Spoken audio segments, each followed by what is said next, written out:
Buongiorno a tutti, bentornati al caffè. Oggi, come avete letto dal titolo, vi propongo un nuovo percorso proprio in vista della maturità, così ci prepariamo bene con tutti i maturandi, e oggi ho scelto per voi il titolo L'età della crisi, un periodo ben preciso, siamo tra il 1880 e il 1930, quindi un arco di tempo temporale ben preciso, circa 50 anni. Tra la fine dell'Ottocento e l'inizio del Novecento abbiamo una grande crisi. L'uomo si rende conto di aver perso tutte quelle certezze granitiche in cui credeva. Si rende conto che quella fiducia nella scienza e nella tecnica, una fiducia cieca, era mal riposta, perché in realtà che cosa posso veramente conoscere?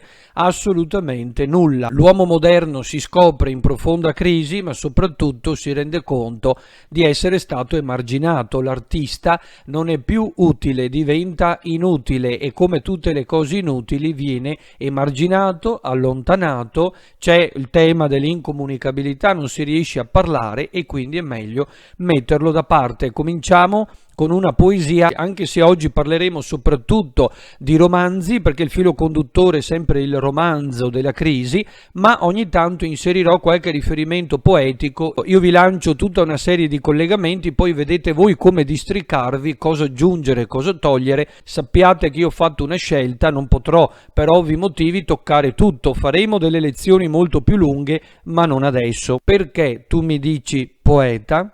Io non sono un poeta, io non sono che un piccolo fanciullo che piange. Vedi, non ho che le lagrime da offrire al silenzio. Perché tu mi dici poeta? Poi andiamo direttamente alla fine. Io sono veramente malato e muoio un poco ogni giorno, quotidie morimur. Vedi come le cose. Non sono dunque un poeta. Io so che per essere detto poeta convien vivere ben altra vita. Io non so, Dio mio, che morire. Amen. Io ho letto soltanto la prima e l'ultima strofa di una poesia più ampia che si intitola Desolazione del povero poeta sentimentale, e scritta da Sergio Corazzini. Ecco, all'inizio del Novecento abbiamo detto c'è una crisi, il poeta non si sente più tale, i crepuscolari sono appunto al crepuscolo, alla fine di un'epoca. Il poeta viene scartato, viene messo da parte, perché che cosa è successo nel secondo Ottocento? La seconda rivoluzione industriale. È l'epoca delle grandi scoperte scientifiche, delle innovazioni tecniche. Scienza e tecnica dominano il mondo, come sta succedendo anche adesso, ma l'artista viene emarginato perché non produce un utile. L'aveva già detto anche Oscar Wilde, l'arte è inutile, non può essere utile, ed è per quello che è meravigliosa, perché nutre l'anima, parla alla nostra spiritualità, quindi non deve essere utile nell'immediato oppure per generare un profitto, ed è per questo che al borghese non interessa nulla e vede l'artista semplicemente come uno scioperato. Vengono scoperte nuove risorse energetiche, viene inventato il telefono di Antonio Meucci. Einstein all'inizio del Novecento elabora la sua teoria della relatività. A Parigi viene creata la Vie Lumière, tutta la via illuminata, perché adesso c'è la corrente elettrica, cambia completamente il modo di vivere delle persone, e soprattutto siamo all'epoca delle grandi esposizioni universali, dove vengono esposti proprio tutti i grandi prodotti delle industrie, prima a Londra nel 1851 al Crystal Palace e poi a Parigi nel 1889, anno in cui proprio in occasione dell'Expo viene costruita la Tour Eiffel, e da lì poi non verrà più tolta, rimarrà lì per sempre e diventerà uno dei simboli chiave di Parigi. E ovviamente in una società di questo tipo non c'è alcuna possibilità per l'artista di essere considerato come un tempo, non è più il vate. Charles Baudelaire parlerà addirittura di perdita dell'aureola. L'artista ha perso questa aureola perché non è più il vate, non è più cioè la guida di una società, di un mondo, di un'epoca e soprattutto dell'umanità, non indica più i valori. E poi viene paragonato anche a quell'albatro, a quell'uccello che poi viene tirato giù, quindi che viene detronizzato, a cui viene messo un berretto in testa e viene schernito e deriso da tutti. E a questo proposito ci viene in aiuto Giovanni Verga. Leggiamo un pezzettino della prefazione a Eva, uno dei romanzi appunto di Giovanni Verga. Però non maledite l'arte, che è la manifestazione dei vostri gusti. I greci innamorati ci lasciarono la statua di Venere, noi lasceremo il cancan litografato sugli scatolini dei fiammiferi. Ecco la differenza abissale tra il prima e il dopo, tra loro, gli antichi, e noi, i moderni. Loro ci hanno lasciato, dice, la Venere, le grandi statue, i templi, il Partenone. Noi invece lasceremo in eredità che cosa? Il cancan litografato sulle scatoline dei fiammiferi, quindi prodotto anche in serie, non realizzato a mano da un artista. L'arte allora era una civiltà, oggi è un lusso, notate la parola, oggi è un lusso, anzi un lusso da scioperati, perché l'artista perde tempo dietro a cose inutili, perché non produce un utile, non pensa al profitto, al capitalismo, a far fruttare i suoi capitali, a diventare un ricchissimo imprenditore, a dare lavoro a migliaia di persone e soprattutto a contribuire al benessere della propria società. Viviamo in un'atmosfera di banche e di imprese industriali e la febbre dei piaceri è l'esuberanza della vita. Viviamo, dice Verga, in un mondo di banche e di imprese industriali, quindi capitalismo, imprenditoria, scienza e tecnica, eppure tutte queste cose non hanno contribuito al reale benessere interiore psichico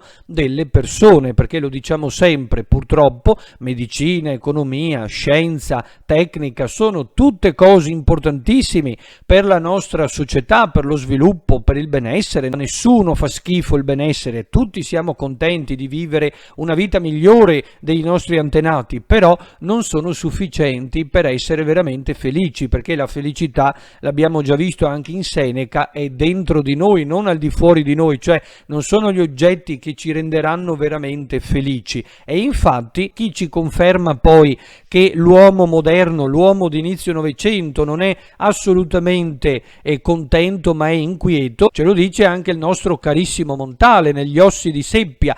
Non domandarci la formula che mondi possa aprirti, sì qualche storta sillaba e secca come un ramo, codesto solo oggi possiamo dirti ciò che non siamo, ciò che non vogliamo. Io ti posso dire soltanto il tipo di poesia che io non voglio più fare, attenzione, perché quest'ultima riga non c'entra niente col fascismo, col nazismo, con la politica, lo dichiara proprio Montale in un'intervista, quindi attenti a non fare questo grosso errore. Lo so che alcuni manuali lo scrivono, ma non c'entra niente perché lo ha dichiarato lui. In realtà qui si riferisce a tutta la poetica di D'Annunzio, però di questo argomento poi parleremo, ma è interessante, il poeta non ha più la verità in tasca, non sa più cosa dirti, perché in realtà può captare soltanto qualche storta sillaba, non ha più la formula magica, non ha più la soluzione a tutti i nostri problemi. Ecco che viene meno il positivismo e il realismo, quello è stato un fallimento. Tutto quello che abbiamo detto ieri viene messo in discussione ed entra in crisi. Purtroppo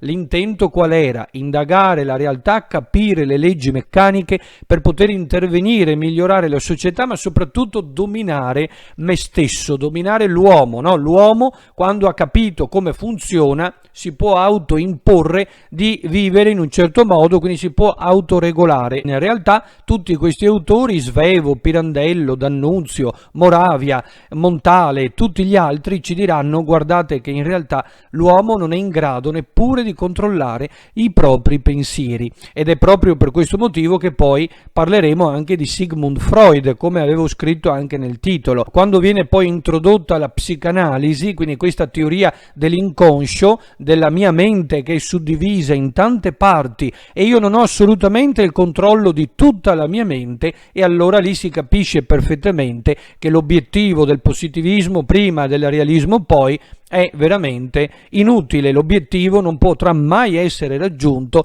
perché io non sono in grado nemmeno di controllare me stesso. In questo periodo, quindi in apertura proprio del nuovo secolo del Novecento, siamo proiettati proprio nella crisi, nell'ansia, nell'isteria, nell'angoscia. Abbiamo capito che esista anche un disagio psicologico interiore, ed ecco che adesso nei romanzi avremo tutti personaggi che però sono in chiave antieroica, eroica, non sono più gli eroi di prima. Adesso avremo il malato, il nevrotico, l'inetto, colui che è incapace di inserirsi in questa società, quello che non vive bene in questo tipo di società, in questo sistema capitalistico che sta distruggendo milioni e milioni di persone. Tanti si suicidano, entrano in crisi. Guardate che sono tutte tematiche attualissime e collegate con la nostra modernità. In questi romanzi si rinuncia alle lunghe descrizioni degli ambienti, adesso è tutto un mondo introspettivo, tutto un mondo interiore quello che viene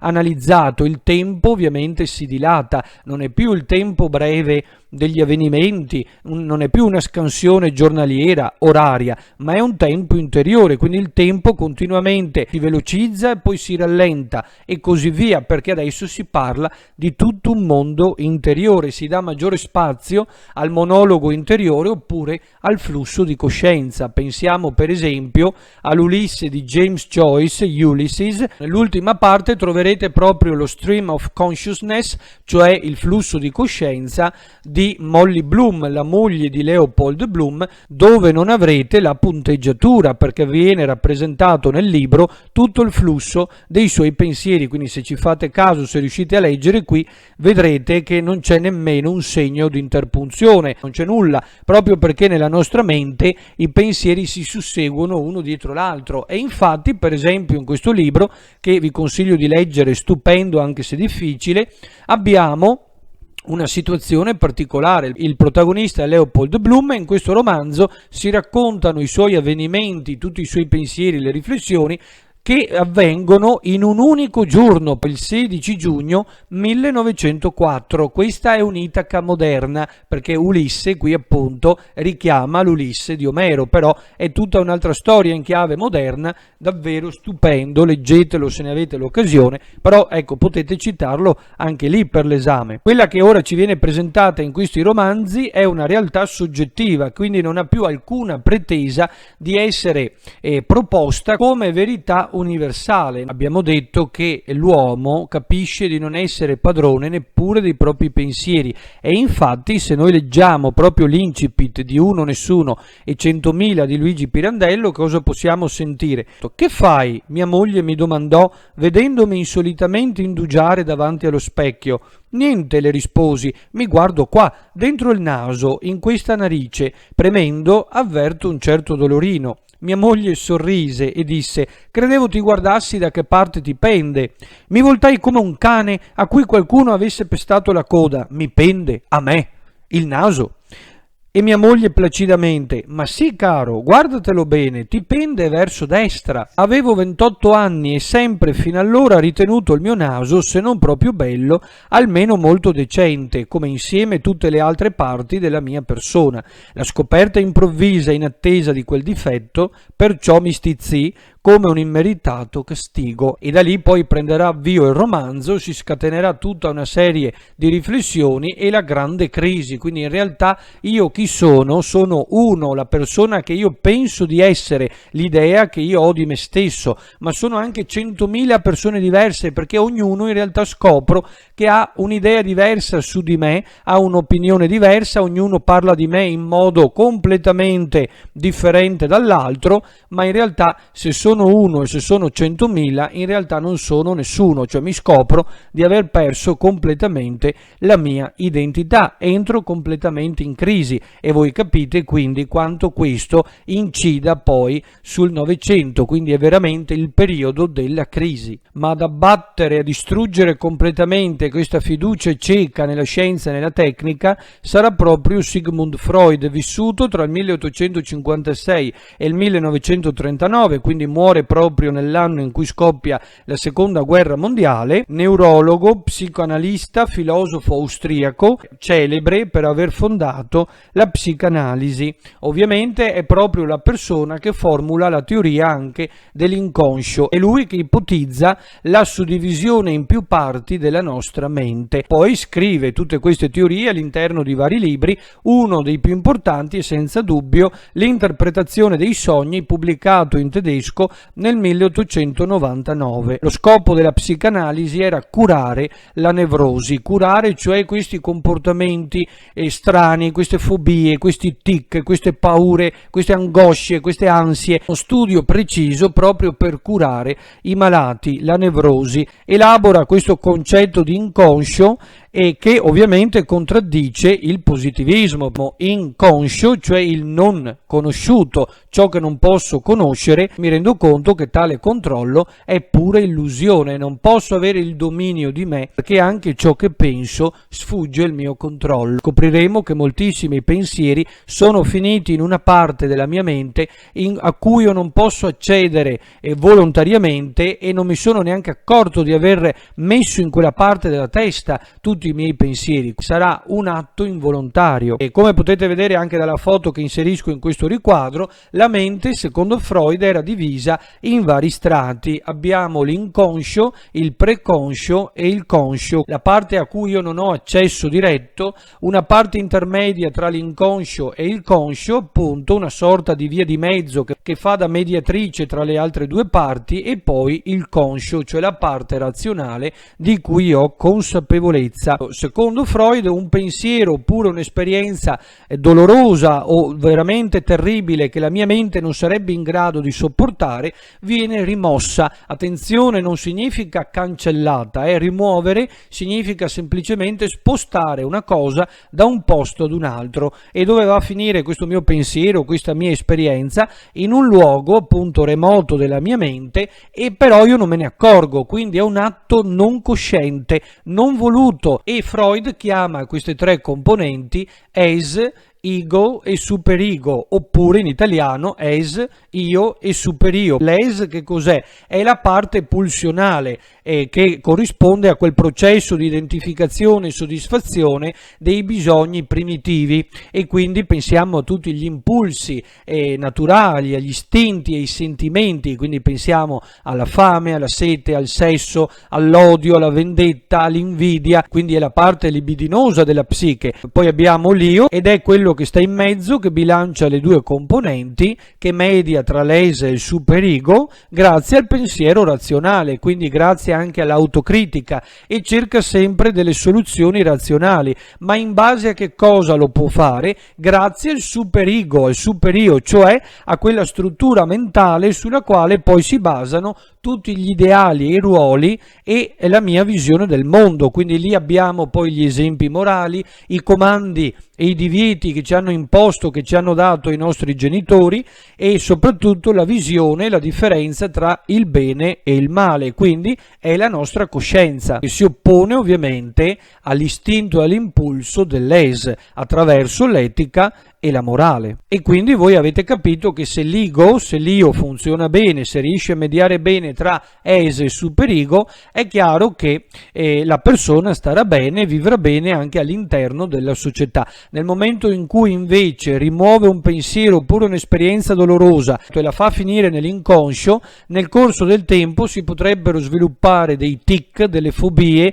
oppure dei comportamenti anomali, anormali, che faranno star male la persona, e si arriverà appunto alla nevrosi. E per curarli Freud appunto ricorre alla psicanalisi. Bisogna scandagliare l'animo umano, bisogna arrivare a quella parte irrazionale, all'inconscio, fare emergere questo pensiero oppure questa esperienza dolorosa, comprenderla, capire qual è stata la causa della rimozione e poi finalmente cancellare questo ricordo, questa esperienza, elaborandola e quindi superando il trauma. Altrimenti la persona continuerà a star male, a soffrire. E ovviamente Freud dà una grandissima importanza al sesso, perché spesso e volentieri i comportamenti che vengono repressi anche a causa della morale o della religione sono proprio gli impulsi sessuali, i desideri legati quindi all'istinto principale degli esseri umani, proprio perché vengono considerati in maniera vergognosa oppure come difficili da soddisfare oppure dipinti come peccati, e quindi la persona poi soffre e sta male. Però ricordiamoci che ciò ciò che io reprimo continua a sussistere, non muore, viene semplicemente nascosto. Per comprendere poi i motivi, le ragioni di questi comportamenti errati, è bene interpretare anche i sogni, perché nei sogni spesso noi proiettiamo questi desideri, questi impulsi repressi che vengono nascosti proprio nella nostra psiche, nella parte più profonda, cioè nella parte appunto dell'inconscio. Leggiamo alcune righe tratte da Il sogno, pubblicato nel 1901 sempre da Freud. Ma respinta l'ipotesi mitologica, si è resa necessaria una spiegazione del sogno. Le condizioni della sua insorgenza, i suoi rapporti con la vita psichica della veglia, il suo dipendere da stimoli che si spingono verso la percezione durante il sonno, l'incongruenza fra le sue immagini rappresentative e gli affetti ad esse congiunti e infine la fugacità del sogno, il modo in cui il pensiero vigile lo respinge. Tutti questi problemi e altri ancora esigono da centinaia d'anni una soluzione soddisfacente.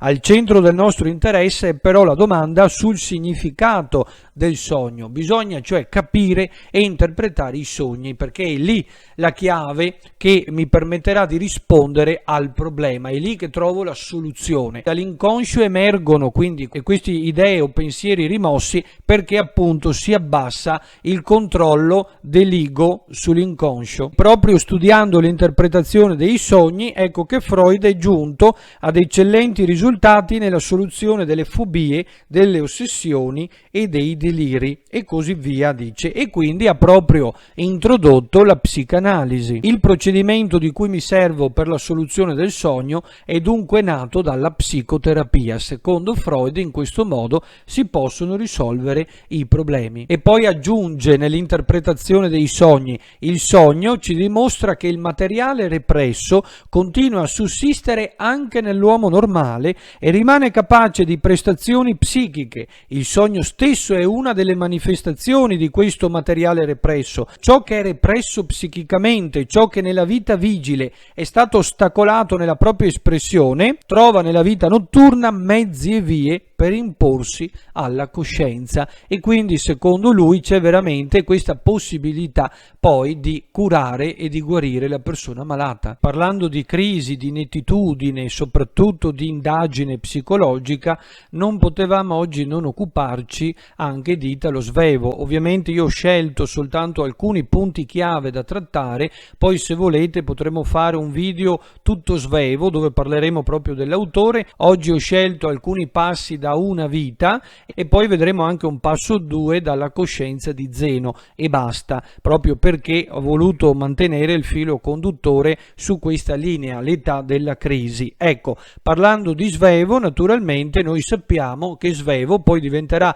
un modello per il romanzo del Novecento, che rielabora prendendo spunto da vari temi che erano già stati trattati da altri, per esempio la rappresentazione obiettiva della realtà di stampo positivista. Pensiamo a Zola, a de Goncourt, a Flaubert, a Balzac, poi la psicologia, l'indagine psicanalitica che permette però di scavare nell'inconscio, e lì abbiamo l'influenza di Dostoevsky, poi il focus sull'inetto che si lascia vivere nella società moderna, la narrazione per gruppi tematici, quindi viene stravolta completamente la struttura lineare della narrazione tipica dell'Ottocento, e poi un tema importantissimo, la lotta per la sopravvivenza, la lotta cioè tra il più debole e il più forte. Quindi qui abbiamo di nuovo la legge di natura di Charles Darwin, che abbiamo già trovato nel ciclo dei vinti di Giovanni Verga, e pensate anche alla contrapposizione tra i lottatori e i contemplatori di Schopenhauer, perché anche lui ne parlava, cioè tra chi segue l'impulso e il desiderio di sopraffazione, quindi di affermare se stesso però causando un danno agli altri, e chi invece rimane spettatore della propria vita e si vede vivere. Nei due romanzi che ho scelto di trattare oggi voi troverete sempre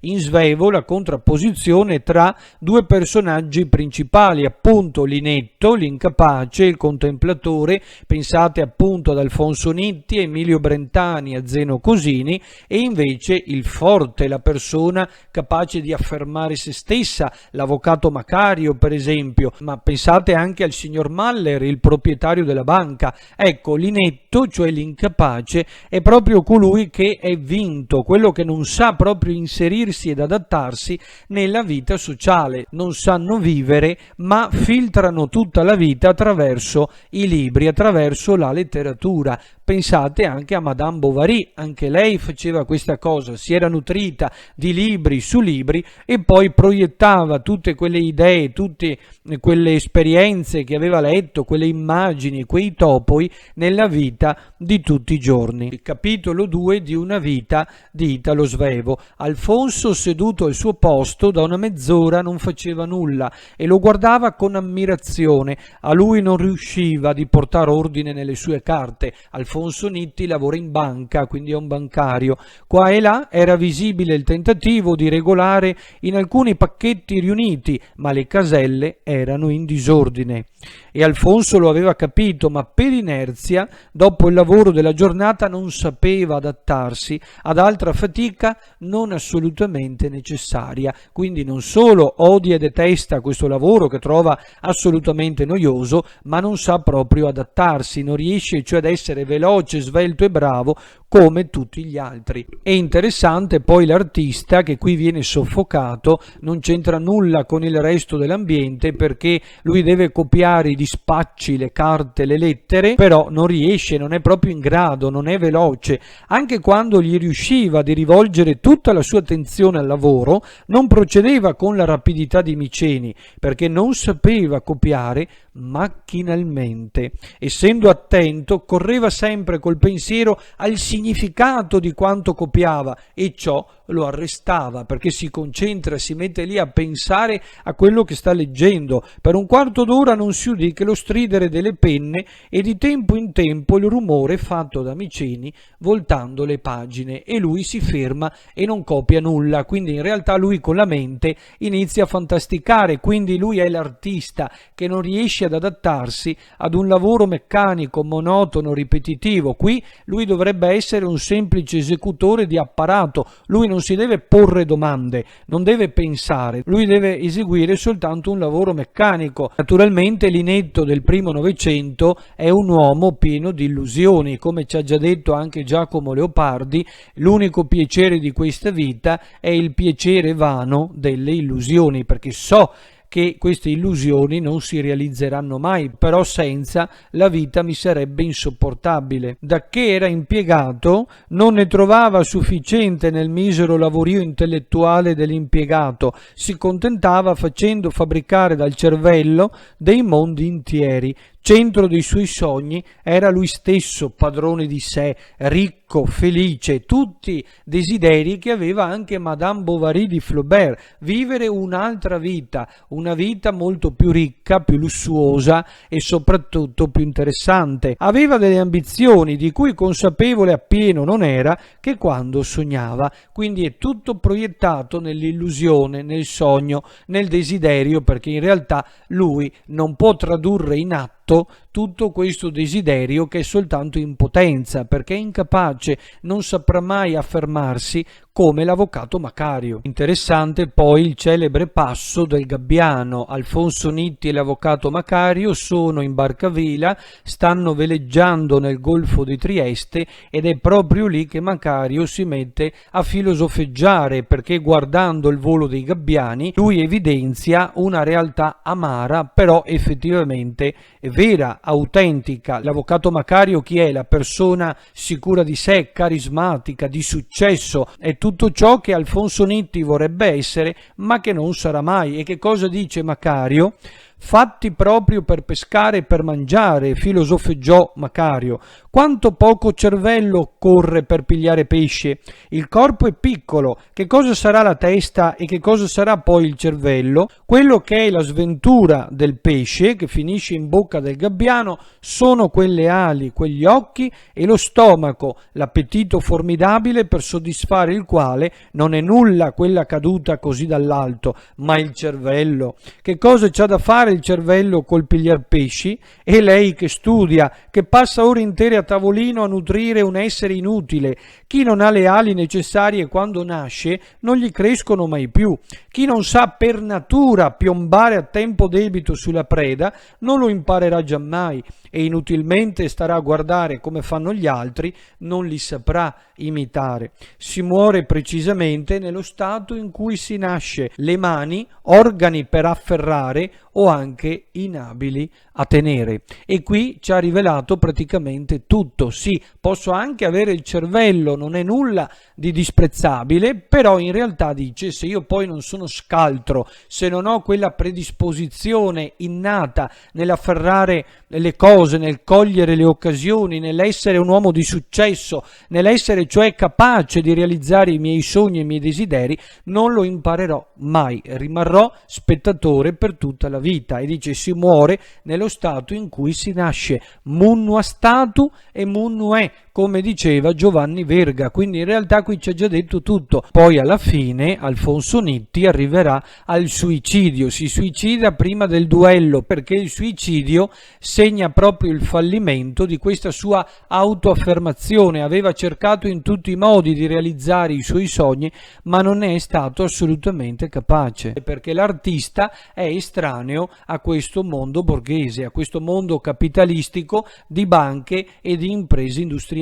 Ma il libro che sicuramente rispecchia di più l'età della crisi e soprattutto che funge da perno portante di tutto il nostro discorso è sicuramente La coscienza di Zeno di Italo Svevo, pubblicato nel 1923. Ecco lì interessante, perché il protagonista Zeno Cosini ci parla proprio di alcune tappe fondamentali della sua vita. Pensiamo al fumo, quindi a questo vizio che lui non riesce ad eliminare, la morte del padre, la storia del suo matrimonio, la moglie e l'amante, l'attività commerciale e poi la conclusione finale. Sono i nuclei tematici più importanti, ed è interessante perché il protagonista si rivolge proprio al dottor S e quindi si rivolge alla psicanalisi proprio a causa di una malattia, quindi racconta tutto il suo disagio esistenziale, questo rapporto di amore e odio con il padre, il vizio del fumo. Chiaramente noi tratteremo soltanto due temi principali, ho scelto il fumo e il rapporto con il padre perché non ho il tempo per trattarli tutti, poi chiaramente li faremo. Pensate appunto all'ostilità contro questo padre, il fatto di rubare i sigari significa proprio cercare di impossessarsi di una qualità paterna, quindi come i primitivi quando mangiavano i cadaveri delle persone defunte, quindi impossessarsi delle sue qualità per essere ciò che in realtà non è. Ed è interessante perché tutti i protagonisti di Italo Svevo, Alfonso Nitti, Emilio Brentani, Zeno Cosini, falliscono quando? Proprio quando cercano di essere ciò che in realtà non sono, quando vorrebbero essere una persona diversa da quella che sono. Poi ovviamente per Zeno Cosini il discorso sarà leggermente diverso, perché alla fine avrà anche successo. Ecco, Zeno Cosini vive spesso di autoinganni, si autoconvince di una cosa proprio per non soffrire, per non stare male, ma in realtà nell'inconscio la risposta vera c'è, soltanto che non vuole farla emergere chiaramente, altrimenti il trauma sarebbe troppo forte. Infatti la malattia che cos'è? Perché spesso questi personaggi sono malati? Perché la malattia è sintomo di un grande disagio. Zeno Cosini è debole, è incapace, però per giustificarsi si illude di essere debole a causa della malattia e lo dice: io sono debole perché fumo, ma non fumo perché sono debole. Lo dirà, la colpa della mia malattia è legata al fumo. Infatti smettere di fumare significherebbe togliere, privarsi della scusa che lo continua invece a essere convinto di stare male a causa della sigaretta. In realtà non è così, sta male per altri motivi. Già nel preambolo poi il dottor S ci avverte dell'inaffidabilità di Zeno Cosini, ci dice di stare attenti perché tutto quello che verrà dichiarato probabilmente non sarà veritiero, non corrisponderà al vero, proprio perché vive, si nutre di autoinganni. Allora pensiamo al fumo, tutti ricordano la famosissima US, ultima sigaretta. Il fumo che cos'è? È il sintomo di una malattia interiore, non è la causa della sua malattia, come invece si autoconvince Zeno. È il sintomo di un rapporto difficile con il padre. Non a caso ruba proprio i suoi sigari, i sigari del padre, perché vorrebbe essere come lui, vorrebbe cioè appropriarsi delle sue caratteristiche, delle sue qualità. Questo padre forte, abile, autoritario, solido e soprattutto sano. Lui invece è proprio il contrario, debole, malato, insicuro e soprattutto inconcludente, perché cambia continuamente facoltà, non si laurea, non arriva mai a concludere un percorso di studi e quindi si innesca un meccanismo psicologico anche latente, perché Zeno Cosini sa di non essere come il padre, sente di non poterlo eguagliare e questo genera ovviamente un senso di colpa, quindi non essendo all'altezza delle sue aspettative, chiaramente lui soffre. E che cosa fa per in qualche modo sfogarsi, per trovare un modo per scaricare la tensione? Fuma. E questo perché? Perché è la domanda più interessante che vi potrebbero fare all'esame. Perché non smette di fumare? Perché continuando a fumare si illude di poter continuare a cambiare, a risolvere il suo problema. Se invece io tolgo il fumo e mi rendo conto di non poter fare nulla neanche lo stesso, mi privo dell'unica scusante che mi permette di andare avanti. Finché fumo ho sempre ancora la possibilità di poter dimostrare quanto io valga. E chiaramente nei confronti del padre Zeno Cosini soffre di quel complesso edipico di cui parlava Sigmund Freud. Uccidere il padre significa uccidere tutto ciò che egli rappresenta, quella figura forte che lui non sarà mai. Però con la sua morte si crea un altro problema: su chi riversare il senso di colpa, l'odio e soprattutto su chi creare una scusante, perché adesso non ha più scuse, viene tolta questa figura che lo soffocava, che lo rendeva debole, o lui pensava così, e adesso come farà? Quindi, come potete vedere, l'uomo del Novecento non è assolutamente un uomo forte, deciso, sicuro, ma è assolutamente un uomo debole, insicuro, privo di nevrosi, di complessi, segno che questa fiducia cieca che anche noi oggi riponiamo nella scienza e nella tecnica è infondata e ingiustificata. Poi pensate anche ad altri libri che io non ho avuto modo adesso di citare, pensate all'Uomo senza qualità di Robert Musil, oppure alla Montagna incantata di Thomas Mann, ma ce ne sono tanti altri, e i libri di Moravia, Gli indifferenti di cui abbiamo già trattato. Trovate qui sul canale ben 3 ore di lezione sugli indifferenti, se vi possono interessare per l'esame. Io per oggi mi fermerei qui, penso di aver toccato molti punti, molte corde, di aver messo molta carne al fuoco. Lascio poi a voi tirare le somme e capire come orientarvi in queste tematiche. Spero di avervi offerto vari spunti di riflessione. Domani inizia l'esame di Stato, c'è la prima prova, quella di italiano. Mi raccomando, in bocca al lupo, leggete bene, prendetevi tutto il tempo che vi serve. Come sempre io vi auguro che tutto vada bene, iscrivetevi se non l'avete ancora fatto e io vi aspetto alla prossima lezione. A presto, buona giornata a tutti.